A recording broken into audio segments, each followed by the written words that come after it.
What's up guys, Vress here with my overview and thoughts on kingdom management, one of the most intriguing features promised in Chronicles of Elyria, the new MMORPG currently in development at Soulbound Studios. This has to be one of the most ambitious features I've heard of in any upcoming MMO, and it looks like something that could be revolutionary if well implemented. So let's take a look.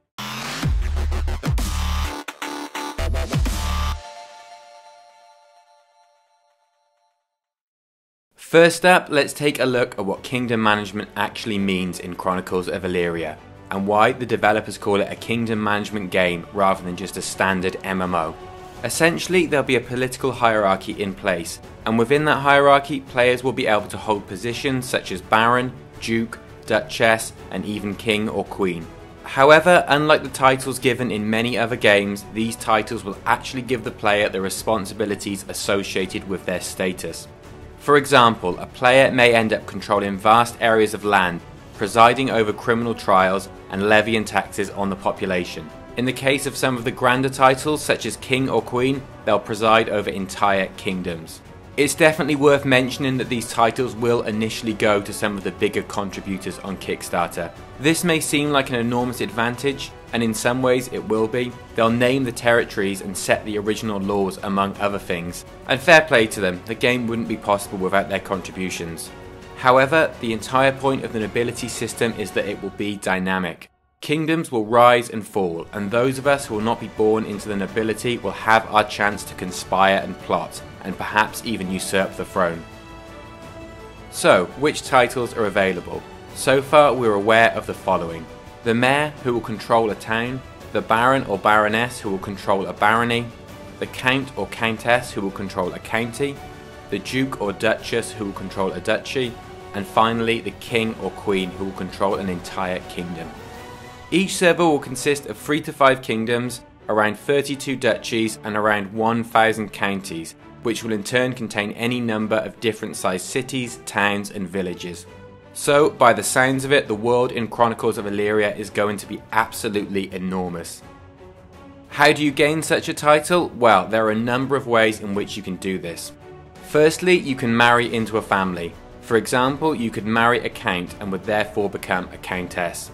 Though there's something slightly odd about marrying some random person on the internet, this is a really interesting system, and it feels like a kind of reward for being part of the community. After all, no one's going to want to give that amount of power and influence to someone they don't trust. Next, you have inheritance, which will allow you to inherit lands from your parents, which due to the death and soul systems will likely be one of your own characters. You can find out more about that in my main overview video, which I'll link above. A further way to gain a title is to claim it through force. This requires a casus belli, which Google tells me is a Latin term used to describe an act or situation that provokes or justifies a war. And I have no idea if I'm pronouncing it correctly. We'll go into further detail on that in a moment. Finally, it's possible for you to be appointed to a position. This will essentially come about if there's an empty position, due to a noble dying without an heir, for example. It's pretty awesome that there are going to be numerous different ways to gain titles, all of which are dependent on the political and economic maneuverings of the players themselves. Of course, the one that's probably foremost in the mind of you bloodthirsty conquerors out there is claiming a title by force. Don't try and pretend you weren't thinking about it. Essentially, you'll need a certain level of authority to stake a claim and invade a territory. You can gain this authority through favour, fame or wealth. After invading, you'll need to stage a coup and rule the territory for 28 days. This won't be easy, as the previous rulers will probably be attempting to regain control, unless they were defeated so soundly that they have no option but to retreat and lick their wounds. This is by far the single coolest feature in Chronicles of Elyria, in my opinion. It's incredibly ambitious, but if they can make this work, then the game will be something very unique and perhaps revolutionary in the genre. So what do nobles actually do? That mostly depends on the title that they possess, as well as the temperament of the player themselves. Kings and queens are responsible for setting the victory conditions for the kingdom. They'll decide on the priorities of the kingdom and set its focus, which may be anything from economic power to conquest. It will also be their responsibility to decide on the laws of the land and how the populace will be taxed. Dukes and duchesses will do a similar thing, but on a smaller scale.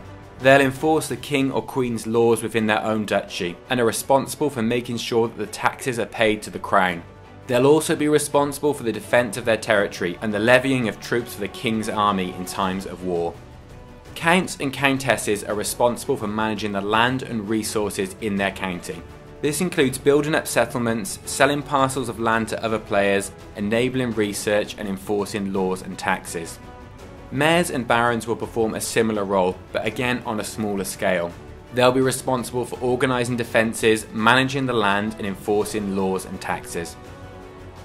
It sounds like a lot of power to give to individual players, right? Well, it is, but it's not all plain sailing. Firstly, it's going to be a lot of work, and it's the kind of role that's only going to suit the more active players. Also, if you're going to play at this level, then the stakes are going to be very high. In Chronicles of Elyria, the more famous you get and the more involved you become in the political system, the higher the penalty will be if you die.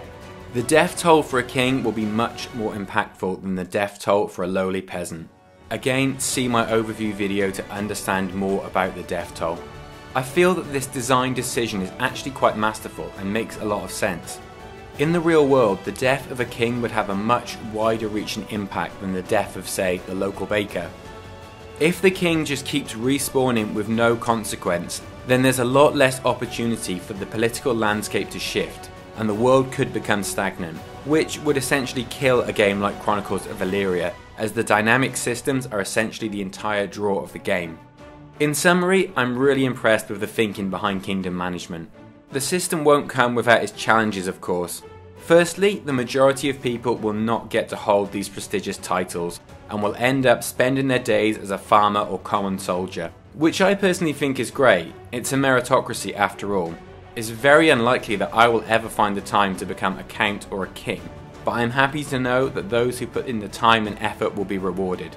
I just hope they'll be kind to their lowly subjects. However, not all players are going to think that way, and it certainly won't be everyone's cup of tea. An even bigger challenge is actually implementing this system. It's amazingly ambitious, and we've seen a lot of projects with similarly ambitious goals either fail entirely or become delayed indefinitely. Will Soulbound Studios be able to pull it off in a way that actually delivers a revolutionary game system? I guess that's up to them. But I for one think what they're trying to do is worth celebrating, and I really hope the game delivers on its promises. So there you have it, my brief thoughts on kingdom management in Chronicles of Elyria. I'd love to hear your thoughts in the comments down below. Also, if you enjoyed the video, then please remember to subscribe to my channel for regular content, and I will see you next time.